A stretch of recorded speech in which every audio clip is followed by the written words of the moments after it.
8월의 두 번째 주일입니다. 뜨거운 신앙, 천국의 소망, 누가복음 12장 49절, 53절 본문입니다. 이 누가복음 2장의 본문을 통해 말씀을 나누겠는데요. 하나님 나라에 관한 말씀입니다. 천국의 소망, 하나님 나라에 대한 갈망, 생명, 영원한 생명에 대한 소망, 이런 내용입니다. 잘 깨닫고 힘을 얻고 하나님 나라 천국을 정말 뜨겁게 잘 준비하는 진정한 승리의 신앙, 우리 모두의 삶이 되시기를 바랍니다.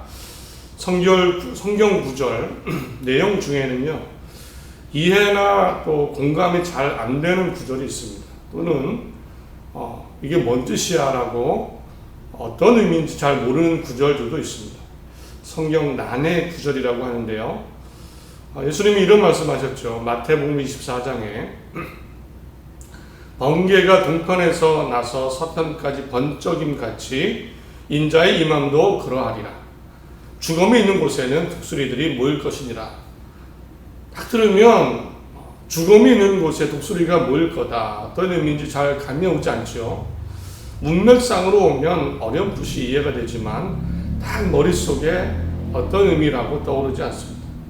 해석이 어려운 구절입니다. 또 어떤 구절은요, 무슨 내용인지 아는데 공감이 안 되는 구절들도 있습니다. 예수님이 한 번은 이런 말씀하셨습니다. 무화과 나무를 어떻게 보면 저주하신 사건이 하나 있습니다. 세번역으로 마태복음 11장 읽어드립니다. 이튿날 그들이 베다니를 떠나갈 때에 예수께서는 시장하셨다. 멀리서 익히 무성한 무화과 나무를 보시고 혹시 그 나무에 열매가 있을까 하여 가까이 가서 보셨는데 잎사귀 밖에는 아무것도 없었다. 무화과 나무의 철이 아니었기 때문이다. 예수께서 그 나무에게 말씀하셨다. 이제부터 영원히 내게서 열매를 따먹을 사람이 없을 것이다. 제자들이 예수께서 말씀하시는 것을 들었다. 예수님이 배가 고프셨습니다. 무화과 나무가 아주 무성한 것을 보고 잎이 가셨습니다. 그런데 무화과 나무 철이 아니니까 당연히 열매가 없습니다. 그런데 오히려 예수님은 당연히 철이 아니니까 열매가 없죠. 그런데 이 무화과 나무에게 내게서 열매를 따먹을 사람이 없을 거다. 마치 저주하시는 것 같은, 옆에 제자들이 듣고 있었습니다. 이 말씀 무슨 내용인지 알지만 어떻게 이해를 해야 될까요? 어떻게 이해를 해야 될까요? 네, 이런 구절들이 성경에는 여러 개 있습니다. 바로 오늘 성경 본문도 그렇습니다. 이해는 되는데 왜 이 말씀하셨을까? 바로 떠오르지 않는 구절, 오늘 본문이기도 합니다. 문자적으로는 무슨 내용인지 알지만 100% 공감이나 예수님이 왜 굳이 이런 말씀 하셨을까? 내가 아는 예수님은 이게 아닌데. 이 본문이 바로 오늘 말씀입니다. 오늘 본문을 천천히 다시 읽어드리겠습니다. 내가 불을 땅에 던지러 왔노니 이 불이 이미 붙었으면 내가 무엇을 원하리요? 나의 받을 세례가 있으니 그것이 이루어지기까지 나의 답답함이 어떠하겠느냐? 내가 세상에 화평을 주러 온 줄 아느냐? 내가 너희에게 이르노니 아니라 도리어 분쟁하게 하려 함이로다. 이후부터 한 집에 5사람이 있어 분쟁하되 셋이 둘과 둘이 셋과 하리니 아버지가 아들과 아들이 아버지와 어머니가 딸과 딸이 어머니와 시어머니가 며느리와 며느리가 시어머니와 분쟁하리라. 오늘 본문입니다. 무슨 내용인지는 알겠지요. 그런데 공감이 되지 않습니다. 예수님이 이 말씀하셨다고? 평소에 알던 예수님과는 전혀 다른 말씀입니다. 우리가 아는 예수님은 용서와 사랑, 평화의 예수님. 예수님은 악한 자까지, 심지어 악한 자, 나쁜 사람까지 대적하지 말라고 하셨습니다.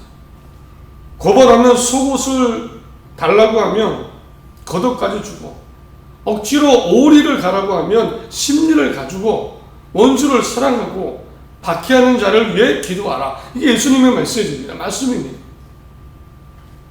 그런데 예수님이 불을 던지러 오셨다고 해요. 불을. 이 불이 이미 붙었으면 좋겠다. 붙었으면 더 바랄 것이 없다. 이런 말씀까지 하셨습니다. 화평이 아니라 분쟁. 한 집안에 셋이 둘이 싸울 거다. 분쟁할 거다. 아버지와 아들이, 어머니와 딸이, 시어머니와 며느리가 서로 갈라지는 일이 벌어질 것이다. 도무지 받아들이기 어려운 말씀입니다. 생각을 해보겠습니다. 왜 이런 표현, 왜 이 말씀을 하셨을까? 예수님은 분명 불이라고 하셨는데, 불. 예, 우리가 아는 불입니다. 우리가 아는 불입니다. 불의 심판에 사용되는 그 불입니다. 모든 것을 태워버리는 강력한 힘, 에너지, 그 능력을 가진 불입니다. 불을 던지러 왔노라. 예수님은 사람과 가정에 불을 던지러 오셨다고 하신 겁니다. 불을. 예수님은 이 불을 던지시고 무엇을 기대하셨습니까?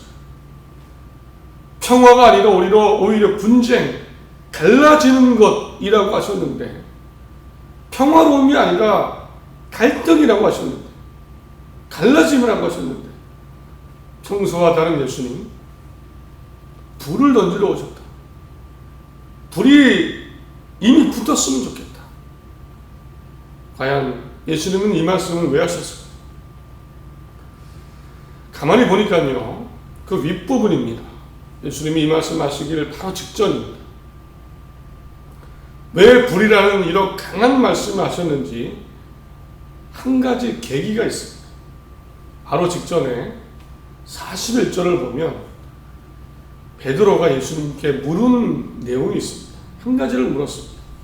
41절 세 번 영어로 읽어드립니다. 베드로가 말하였다. 주님, 이 비유를 우리에게 말씀하시는 것입니까? 또는 모든 사람에게 말씀하시는 것입니까? 내용상으로는 문제가 없죠. 이해가 되죠. 예수님이 그 말씀 비유를 하셨는데 우리에게 하신 겁니까? 아니면 여기 모인 모든 사람에게 하신 겁니까? 이렇게 물었습니다. 내용상으로 보면 별 문제 없어 보입니다. 단순한 물음입니다. 우리에게 주신 거예요? 아니면 모든 사람에게 주신 비유입니까? 그런데 예수님의 이 베드로의 물음은 예수님의 마음에 찬물을 끼얹었습니다. 찬물. 왜냐하면 이렇습니다. 지금 예수님이 한창 비유를 사용하시면서 말씀하시는 것은 어떤 내용이냐면 마지막 심판이 있다. 이 심판을 준비하고 잠자지 말고 깨어있어라. 이 비유를 하고 계신 겁니다. 이제 마지막 때가 오면 하나님이 심판하실 건데 잠자는 신앙, 죽은 신앙 되지 말고 그 심판을 잘 준비하는 깨어있는 신앙이 되어라. 최후 심판이 있다. 이 말씀 비유를 하시는 중입니다. 그러면 사람들이 눈이 초롱초롱하고 나에게 하시는 말씀이다. 마음이 뜨거워져야 되죠. 그런데 베드로가 뭐라고 했습니까? 굳이 끼어들어서 물은 겁니다. 예수님, 그 말씀 우리에게 하신 겁니까? 아니면 우리 모두에게 하신 겁니까? 왜 물었을까요? 당연히 이 비유, 마지막 심판, 모두에게 주시는 말씀이죠. 모두에게 심판이 있기 때문에. 베드로가 몰랐을까요? 당연히 누구나 다 준비해야 됩니다. 예외가 없습니다. 베드로나 제자들, 거기 모인 모든 사람들 다 준비해야 됩니다. 그런데 굳이 베드로가 물었습니다. 왜 물었을까요? 베드로는 은근히 이 말씀 다 받아들이지 않은 겁니다. 당장 받아들이고 싶지 않은 겁니다. 지금 당장 그렇게까지 준비해야 될까? 맞는 말씀이긴 한데 나는 지금 당장 할 일이 너무 많다. 로마에서 우리나라를 해방시켜야 되고 이 모임이 점점 커져서 우리가 힘이 세져야 되고 지금 할 일이 너무 많다. 맞는 말씀이긴 한데 천국을 준비하고 마지막 심판을 준비하는 것, 마음에 와닿지가 않은 겁니다. 지금 보니까 예수님이 느끼신 것은 이 제자들 베드로조차도 마지막 심판, 천국에 대한 갈망, 하나님 나라 소망이 크지 않았습니다. 있긴 있겠지요. 있긴 있습니다. 근데 사는 게 먼저고 내 목표가 먼저입니다. 시급하지 않습니다. 뜨겁지 않습니다. 실은 베드로뿐일까요? 당시의 사람들, 하나님의 심판, 천국, 하나님 나라 듣긴 듣고 알고 있었겠죠. 그러나 크게 신경 쓰지 않았습니다. 사는 게 어려우니까. 가난하고 병들고 배고프니까 오늘 당장 뭘 먹을까? 사는 게 먼저다 보니까, 무엇을 먹을까 입을까 사는 게 걱정되다 보니까 하나님 나라 준비 잘 못했습니다. 혹은 반대로 인생이 너무 잘 되니까 이렇게 살아도 돼 착각을 했습니다. 세금을 걷어도 잘 살고 율법 지키고 사니까 다 괜찮네. 종교적인 권력도 생기고 재산도 생기고 이렇게 살아도 돼. 하나님 나라 천국 심판은 알지만 잘 되겠지 뭐. 잘 되겠지. 시급하지 않습니다. 혹은 너무나 오랫동안 나쁘게 살아서 하나님의 심판에 대해서 무감각해져 버렸습니다. 우리 안전할 거야. 우리 안전해. 내 능력으로 이렇게 살아도 괜찮은데 우리 안전할 거야. 실제로 에스겔서 11장 보면 에스겔서 예루살렘 성전 근처에 살던 악한 지도자들의 대화가 나옵니다. 하나님이 보여주신 내용이죠. 그 당시 악하고 타락한 지도자들, 예루살렘 성전 근처에 살던 사람들의 대화가 나옵니다. 현대인의 성경으로 에스겔서 11장 3절 읽어드립니다. 그들은 우리가 집을 지을 때가 아직 되지 않았다. 이 성은 가마솥 같고 우리는 그 안에 든 고기 같아서 이 성이 우리를 보호할 것이다. 이러면 괜찮아. 우리 뭐 준비할 게 따로 있어. 이 성 튼튼하잖아. 우리 이렇게 보호하고 있는데 우리 망하지 않아. 괜찮아. 잘 살 수 있어. 악한 사람들의 대화입니다. 죄에 대해서 두려움이 없어지고 하나님의 심판에 대해 두려움이 없고 다 잘 될 거야. 우리 이대로 살 수 있어. 하나님의 심판이나 죄에 대한 그 경각심 사라지고 없었습니다. 이렇게 예수님이 느끼신 것은요,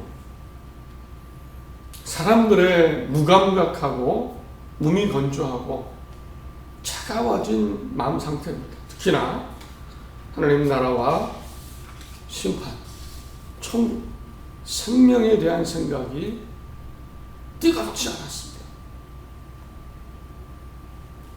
뜨거움이 없습니다. 갈망이 없습니다. 그래서 예수님이 말씀하신 겁니다. 49절 내가 불을 땅에 던지러 왔노니 이 불이 이미 붙었으면 내가 무엇을 원하리. 사람들의 마지막 때를 준비하는 그 마음이 탁월했으면 좋겠습니다. 이 세상에 성령의 불일 수도 있고요, 마음의 양심의 불이 붙을 수도 있고요, 말씀대로 타오르 살고자 하는 그 말씀에 대한 뜨거운 마음이 불타오를 수도 있습니다. 나 천국을 위해서, 하나님 나라를 위해서 용기도 생기고 담대함도 가지고 영원한 생명, 하나님 나라를 향한 그 신앙, 그 불이 타오르기를 바랐습니다.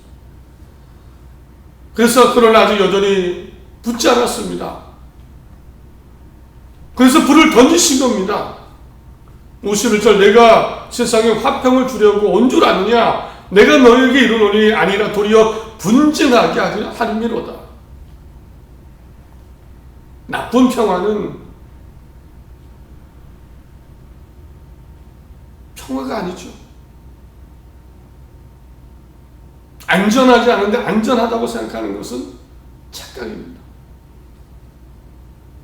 싸운 것은 도려내야 되고 정말 해야 되는 것은 되어져야 되는 겁니다. 한 가정 안에 집에서 천국에 대한 생각이 없고 하나님 나라의 갈망이 없다면 대화가 되어야 되죠.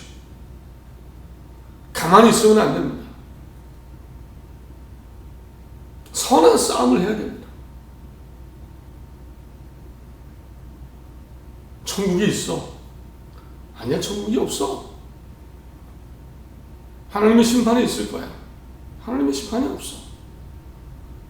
갈등이 생기더라도 이것은 예수님이 허락하신 갈등입니다. 유일하게 가정에 허락된 신앙의 싸움. 미워서 싸우는 것이 아니라 진리와 생명을 향한 선한 싸움입니다. 바울도 그런 표현을 했죠. 이런 거겠죠. 주일 아침이면 믿음 좋은 아버지가 사춘기 아들이 싸웁니다.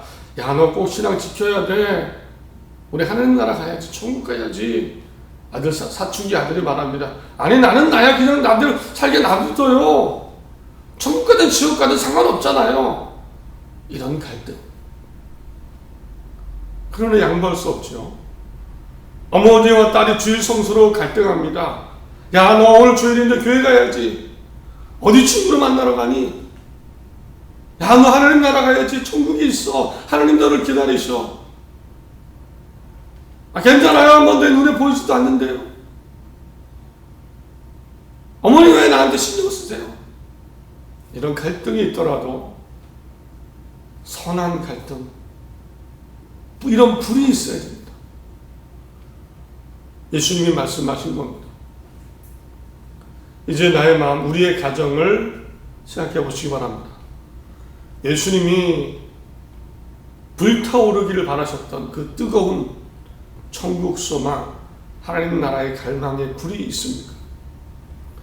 과거 신앙을 보면 요즘 신앙보다는 정말 이 신앙이 좋았습니다. 천국에 관한 부활에 대한 소망이 정말 컸습니다. 1990년대 다민선 교회가 시한부 종말론을 내세우고 휴거 사건으로 사기를 쳤죠. 1992년 10월 28일 세계가 종말하고 우리는 천국에 갈 거다. 부활 승리, 영원한 하나님 나라에 들려 올라갈 것이다. 말도 안 되는 것 같은데 이게 통했습니다. 왜 통했을까요? 사람들이 천국을 소망했습니다. 정말 뜨겁게 소망했습니다. 천국 가기를 바랬습니다. 제 어렸을 때 기억에도 제 마음속에 가장 컸던 것이 이것이었습니다. 그런 꿈도 꿨습니다. 부활하는 하나님 나라에 올라가는 꿈. 그런데 지금 교회는, 우리의 신앙은 불이 많이 식은 것이 사실입니다. 불이 식었습니다. 이 불을 꺼뜨리는 많은 유혹들, 세상이 보여서 천국의 소망, 최후 심판에 대한 잘 준비하는 그 뜨거운 신앙이 많이 식었습니다. 예수님이 기대하시는 것, 타오르는 겁니다. 말씀을 맺습니다. 사람에게는 용서와 사랑입니다. 오른뺨을 왼뺨을 돌려대고 가진 것을 나누고 손해를 볼 수 있고 자존심 이런 거 세울 필요 없이 정말 용서하고 양보하고 시행하고 손해보는 것, 우리 주님이, 하나님이, 예수님이 기대하시는 모습입니다. 그러나 분명히 구분해야 됩니다. 양보와 관용을 하나님 나라에 적용해서는 안 됩니다. 이것은 양보의 대상이 아닙니다. 손해봐서는 안 됩니다. 하나님 나라는 양보하는 게 아닙니다. 타협하는 것도 아니고요. 손해봐도 안 되고요. 치열하게 내가 지켜내야 됩니다. 치열하게 선한 싸움을 해서라도 지켜내야 되는 것이 하나님 나라고 생명입니다. 한 번의 기회밖에 없는데, 당연히 신앙생활 평안없지만은 않을 겁니다. 부담스러울 수도 있습니다. 사실 바울 같은 사람도 늘 싸웠습니다. 마음에 갈등을 했습니다. 고린도전서 9장을 보면요, 내가 내 몸을 쳐서 복종시키는 것은 내가 남에게 전도한 후에 오히려 나 자신이 버림을 당할까 두렵기 때문이다. 나도 나를 쳐서 복종시킨다고 합니다. 내 안에 악한 본성과 싸웁니다. 천국을 향한 치열한 싸움입니다. 나 천국 가려면 바르게 살아야 돼. 나 천국 가려면 예수님 잘 믿어야 돼. 바울도 내 몸을 쳐서 복종시켰습니다. 사람 사이에 신앙적 갈등이 생길 수도 있습니다. 쉽지 않습니다. 53절, 아버지가 아들과 아들이 아버지와 어머니가 딸과 딸이 어머니와 시어머니가 며느리와 며느리가 시어머니와 분쟁하리라. 치고받고 싸우는 그런 싸움이 아니고요. 믿음과 신앙 때문에, 하나님 나라 소망 때문에 가지는 갈라짐입니다. 양보할 수 없는 갈라짐이죠. 천국이 있어. 너도 천국 가야 돼. 심판이 있어. 이 심판을 준비해야 돼. 이것에 대한 갈라짐이 생길 수도 있겠죠. 그러나 하나가 돼야 돼. 불이 붙어서 한 마음으로 나아가는 가정. 믿음의 신앙에 힘을 내시기를 바랍니다. 사실 우리는 다 똑같은 고민을 합니다. 천국에 대한, 삶에 대한 다 똑같은 고민하죠. 가정에 대한, 자녀에 대한, 나에 대한, 미래에 대한. 그러나 한 마음으로 하나님 나라를 준비하는, 하나님 나라만큼은 한 마음으로 준비하는 뜨거운 신앙의 사람들 다 되시기를 바랍니다. 교회 안에 서로 격려하십시오. 또 신앙의 사람들끼리 서로 격려해 주십시오. 천국의 길을 잘 가고 계시네요. 힘들고 어렵지만 하나님 나라가 있습니다. 우리 힘냅시다. 그래서 교회 공동체가 필요하고 믿음의 형제 자매가 중요합니다. 가정 안에서도 마찬가지죠. 이전에 갈라지기보다 서로 격려하는 가정 되시기 바랍니다. 우리 믿음의 가정 되자. 하나님 나라를 향해 열심히 달려가는 뜨거운 신앙 되자. 이런 가정 또 다 되시기를 바랍니다.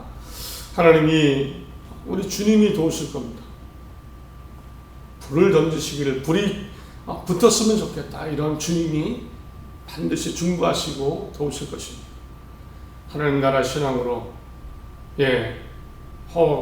문제와 어려움이 있지만 이 신앙의 뜨거움으로 힘차게 나아가는 소망의 한 주 또 되시기를 간절히 바랍니다.